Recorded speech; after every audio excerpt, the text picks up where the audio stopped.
Why is history important? Now, I want you to imagine hundreds of thousands of years from now, people watching my videos, maybe even some videos that you might have uploaded, right? Assuming they stand the test of time. This is the only time in human history that you can literally be remembered and documented more than even the most famous historical figures. Think of anyone: Alexander the Great, Julius Caesar, Napoleon, Hannibal, and you name it. Imagine having the potential to be remembered more than the kings of history, more than all these people. And we can achieve this all with this. Great. It's all in the pockets of what we call a phone. Now, unfortunately, due to the propagandized school system, they never really taught you this because they want you to be focused on your enslavement and not your legacy. Right? That is what, especially your history teachers, they failed you. Right? And if your ancestors were alive today, don't you think they would utilize this technology? Right? Or would they have some weak, cowardly, surface level, shallow excuse that you have? No, of course they wouldn't. They would utilize this technology, right? And they would do anything and start posting without a single care. Kings would probably fight wars to get this type of technology that so many people seem to ignore nowadays. So let's embrace this technology for the positive and beneficial reasons, right? Wholeheartedly, of course. And I'm going to give you an analogy so that you can actually understand. Because a lot of people, unfortunately, they promote the idea that social media is bad and social media is this. And to an extent, what they're saying is not entirely wrong.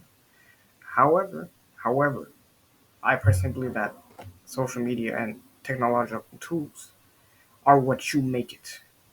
And I have the perfect analogy for it, right? You see this book right here? Muhammad Ali, the greatest, right? It's basically an autobiography of Muhammad Ali, right? Now, this is actually a really good book. I'm still actually reading it, right? But let's just pretend that I was reading a book that was not so good, right? Maybe I didn't like it. And maybe you've read books that you didn't like. You would be foolish to say that all books are bad because of this, right? Just because of one author and you read a book and you didn't like it, right? Or maybe he had some very, questionable views, right? So it would be foolish to say that, oh yeah, all history books just, or not even history books. I don't know why I said history books, but all books in general are bad, right? It would be dumb, right? And only an idiot would say something like this. So, and the funny thing is the difference between like this book, right? Especially in the past, right? Especially in the ancient past, not everyone was literate, right? So nowadays, like pretty much almost everyone is literate. Now there are exceptions to the rule, but yes, right? Especially in first world countries, literacy rates tend to be pretty high, right? So the difference between a book and I guess this social media technology and everything is that everyone can publish it and everyone can post. And social media is literally the new book, if you will, right? The only difference is everyone can publish it. Anyone and everyone, right? And you don't even have to know how to read. You just have to record stuff and talk. And, one thing, speaking of books, actually, this is just a side point that I think a lot of you would benefit, especially since we're on the topic of history. Whenever you read the books of history, you will realize a lot of the same problems we have today, those people back then did as well, right? And what kind of like pains me really. Actually, this might not even be a side point. This may be really a good like main point as well, right? Is that in the propagandized school system, right? A lot of these people will say, and I'm sure you've heard this many times, and you've probably thought of this as well. They never taught us this. They never taught us this in school. Right? It's a famous thing that a lot of people say. But the question is, why would they? Why would they? Their goal is to brainwash, not teach. And pisses me off when people say this, especially when Muslims say this, right? That they never taught us this in school, and Andalus and this and that. But it's like, it is your own job to learn and seek knowledge, not some state-funded puppet called a teacher's job to do it. Okay? Like, if you want to learn something specific about history, or any topic really, then you have to learn it yourself. It's really that simple. And it's not as hard as people make it seem, right? Of course, make sure your sources are correct and everything, right? But like the thing is, when you read like any book on history, right? This is just a one person, right? Muhammad Ali, right? Arguably the greatest boxer to ever live. You will realize, like, oh wait, like as I'm reading this book, I realize, oh wait, he actually had to deal with a lot of the same problems I've dealt with, right? And he may deal with problems that I might deal in the future, and it's like giving me insight on it, right? This is actually, and then we think our problems are so unique in the modern world, when really they're not. Most people have had these problems for hundreds of thousands of years since the very beginning, right? And it's like, this is why I think it's very important to read this, because you realize it kind of gives you a whole new perspective and a thought of gratitude, if you will. That, oh wait, like these kings literally fought and died for. Like, why would they do this? How could someone do something like this, right? And we have way more than those kings in history, right? Those resources, right? Especially something like this, and it could apply to anything. This mic, for example, right? Or honestly, a lot of different types of technology, right? The point is, imagine if your ancestors had this technology, right? Like I said, today everyone has this history book through social media, but they waste it. Back in the day, only kings, philosophers, and I guess scholars and historians had their ideas written down. Only a few select people. Today, everyone can do it, right? And like the thing is with history and why it's actually important, and this is something unfortunately the school system never tells you, is yes, history can repeat itself. This is actually somewhat true, right? However, it can also give you more insight and prevent you from potentially repeating yourself, right? Now, I guess the paradox here is, I remember there was one girl when I was in middle school, and like she asked the teacher this question, and it's like it made me think. It was a funny question, but it was actually a really good question. Why should we learn history if it's going to repeat itself anyway? Like, that actually is a very good question. That really is a very good question. Why should we learn history if it's just going to end up repeating itself? Well, since we know, okay, let me give you the analogy of stocks, right? Stocks go up and they go down, right? And they go up and they go down, right? And inflation and everything, right? Stocks and inflation are just basically history, if you really think about it. It's just the history of like the financial market. And when a stock goes down, that is when it's the best time to buy, right? And when it goes up, that's the best time to keep it, right? Or maybe sell it, right? So in that same way, when we can recognize these trend patterns that repeat throughout history, we can capitalize on them, right? Think about it. We can capitalize on these trend patterns that we see throughout history, right? And there's actually something, but I may make a separate point of this, right? But I'll explain it in this video as well briefly. And that is something called the civilization cycle. And I'm sure you've probably seen people talk about, oh yeah, weak men create hard times. Hard times create, uh, what is it? Strong men. Strong men create good times. Good times create weak men. Right? It's a cycle, basically. Right? Its civilization cycle is somewhat similar. Right? Most civilizations, maybe not all of them, but most of them, don't get destroyed by an outside force, by an external force. Most of them implode within. Right? And I talked about this actually in a podcast video with like a friend of mine. Right, I might link it below if you guys are interested in checking it out. Where I did talk about the history, like the civilization cycle, right, and how each civilization has its beginning, right, its gradual increase, and then its climax, and then its gradual decline, and it basically poof. Right, and you've seen this with many empires throughout history. Right, a lot of them have the same exact trend. So you want to know where we are in the trend, right? And this will actually be another video I'll probably make. Right? Is the West doomed to fall or something like that? Right?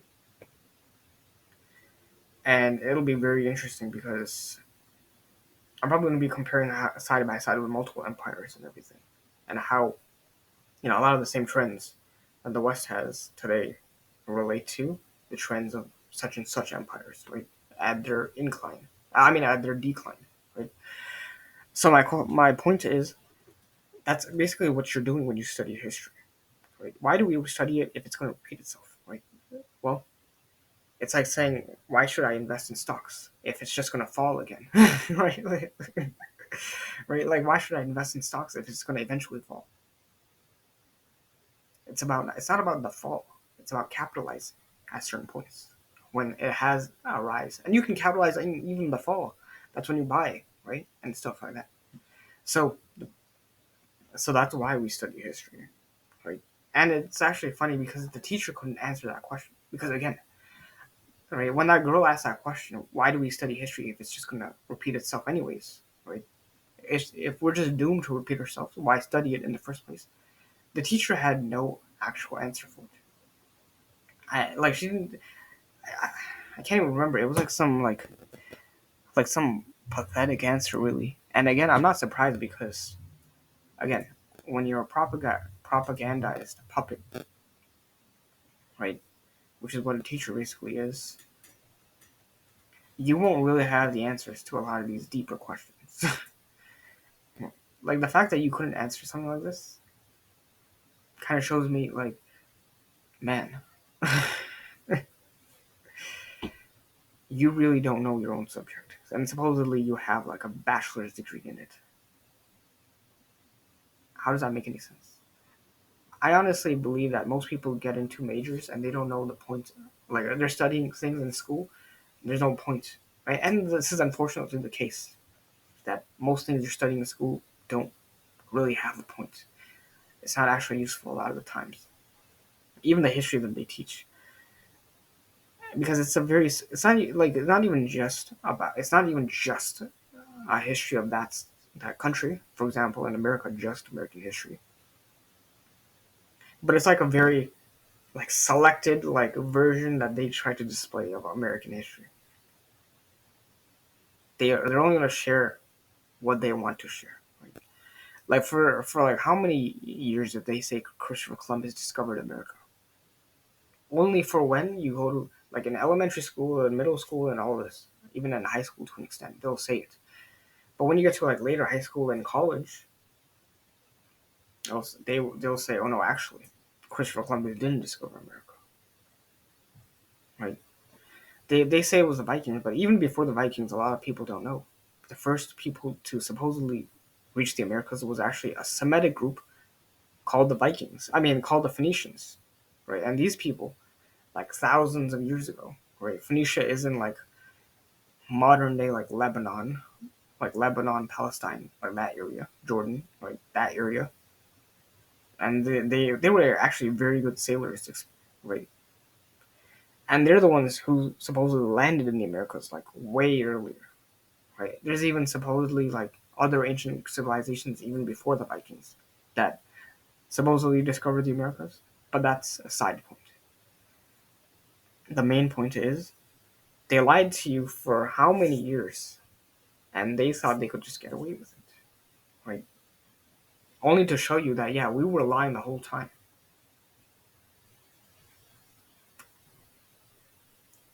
It's like when one of these prank shows, they play that trick on you. Oh yeah, we were just pranking you, right? It's like a humiliation ritual in a way, and they wanted to show, oh yeah, we did it and we could get away with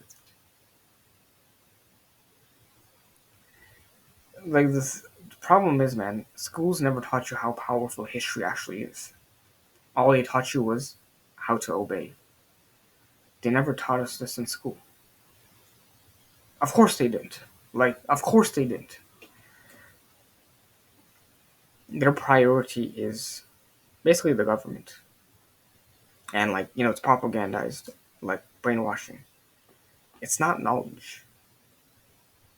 That is why it is your own duty to seek knowledge and not rely on a state funded puppet called a teacher. Because unfortunately, most history teachers don't really know too much. And English teachers, and this could apply to like all subjects, right? But like, I did actually read a lot of the Stoic books. Like, I read Epicurus, I read Marcus Aurelius's Meditation, I read Epictetus.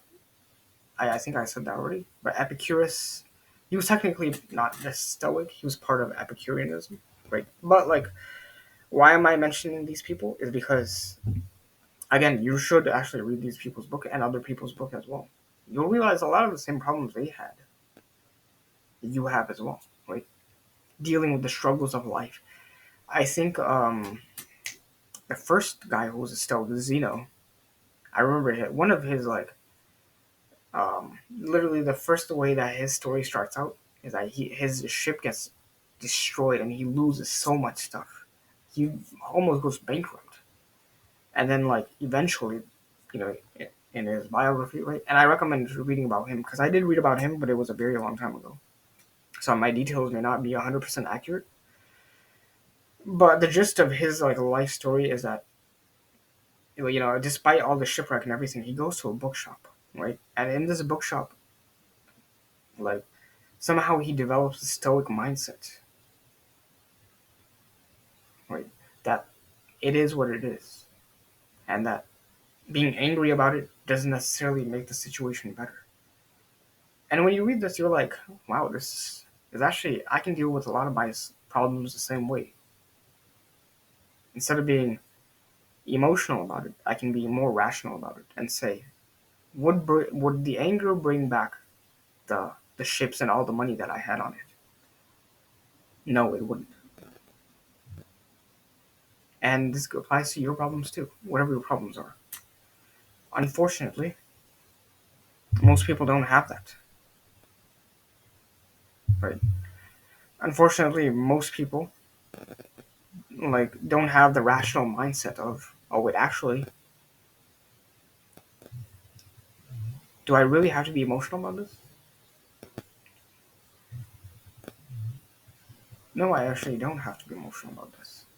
It's just me being irrational and just angry in the heat of the moment, right? Or sad in the heat of the moment, or whatever emotion that you're feeling. I don't have to overindulge in that emotion. I can just relax and be calm minded about it. And the funny thing is that the same problems we have today have existed throughout history. Like I said, Stoicism, right? But not even just that, right? You'll realize that wars, power struggles, propaganda, societal collapse, like I mentioned, civilization cycle. It's all happened before. It's all that happened before. If you understand the patterns of history, you understand the present, right, and the future as well. Right. The past is actually what helps you understand the present and what will probably happen in the future. So how do you use like the learning of history, right, on your own, right? And this should apply to all subjects in general, not just history. I actually do this with many things, right? Especially with MMA specifically. For those of you who don't know, I do MMA, right, mixed martial arts. And a lot of people they just go to class and they just they just pop this combo that combo and they don't do any outside study. They're just blindly following their coach. Right, no different than with history, right? And people blindly following the history teacher, right? So how do you use history, right, to your advantage and learn on your own? First thing you need to do is start reading history on your own, right? And don't trust the school version. Go to primary sources. Go to primary sources, right? Actually, this is one of my goals. Eventually, I do want to read Herodotus. He has a book called The Histories. It's a very long book. Right? It's like it'll probably take like 11 hours or something to read it. Right? It's a very like big book, and it's talking about like the history of like everything. Right? He's the father of history, as they say, and he talks about like from ancient times to like I guess up until his time period, of course. Right?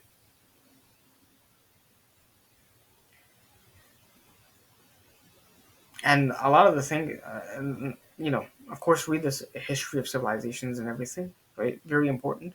But you can also learn from individuals, right?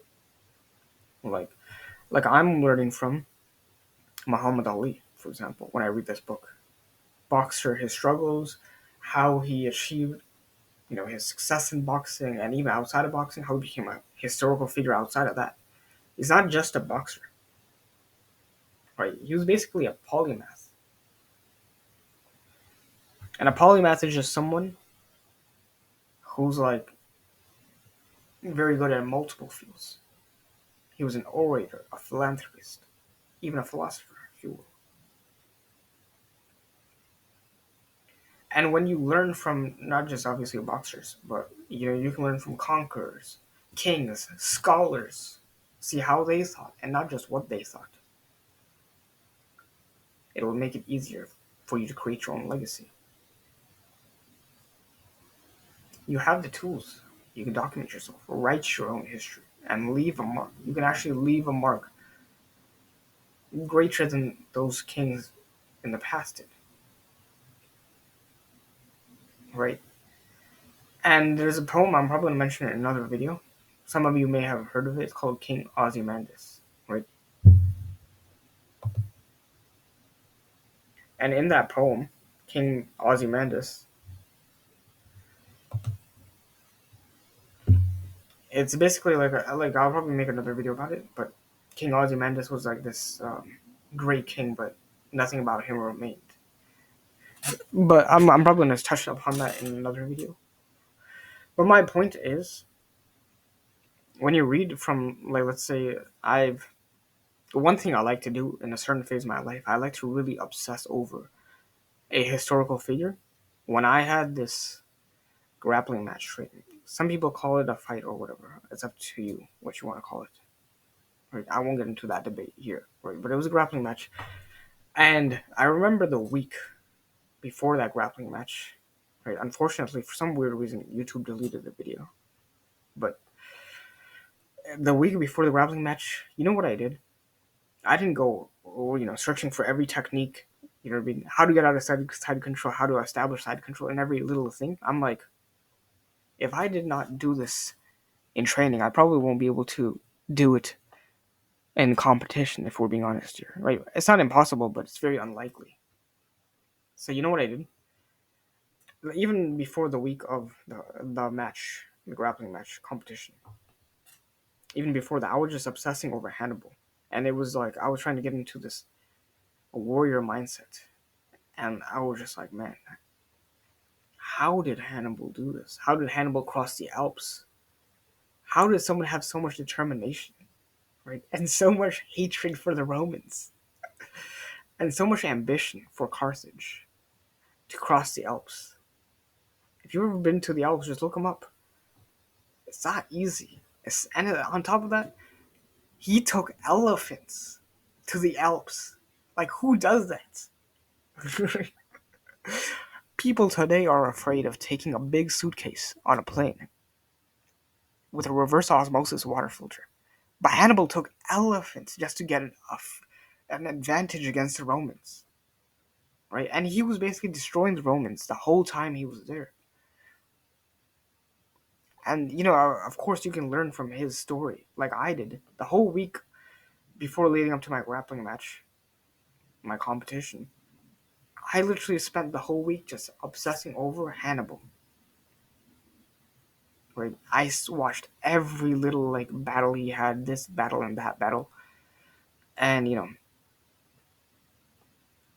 Battle of Cannae and all that. Right? His most famous like victory, and of course he had many others. Right? How he conquered Spain and how him and his dad did it, and after his dad died, of course, he crosses the Alps, and then these Carthaginian soldiers, and then he was able to unite these Germanic tribes and all that, Celtic tribes against the Romans and turn Rome's allies against her. When you read this stuff, you're just like, man, this is more cool than even fiction. Right? It almost sounds like it's fiction if we're being honest here, because it's just not that believable. Like in the sense, like of course, I'm not saying it didn't happen, but in the sense that how could someone achieve something this great? How could someone go through all that and end up on top, almost close to just destroying the Roman Empire and it never existed?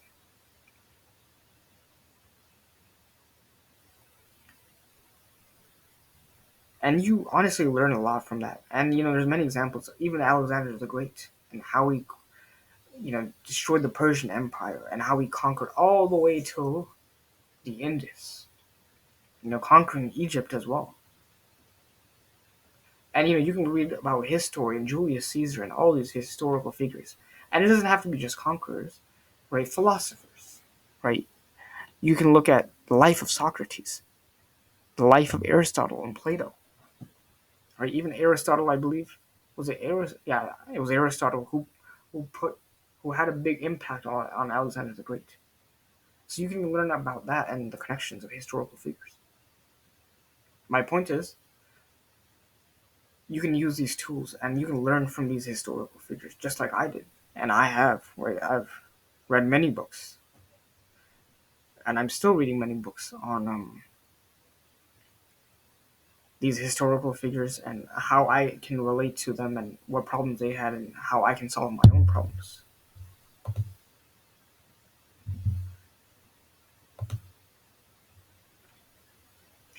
But this is what I want you guys to do. I want you to comment below what's one piece of history school failed to teach you, and let's start rewriting our own history. Right? You have the chance to be more remembered than kings. Are you going to waste it? Are you going to start wasting? Or are you going to start creating, documenting, and learning real history? Right. That's why I really want you guys to comment one piece of history school failed to teach you, and you're going to actively try and learn it. Just comment one thing. You can comment more than that if you want, but let's start learning real history and rewriting our own history. Right. And for everyone that enjoyed my content, right, and wants more future content, please like and subscribe to this channel. And of course, you can join my Patreon where I discuss these very amazing ideas, even in greater depth. Right. But until next time.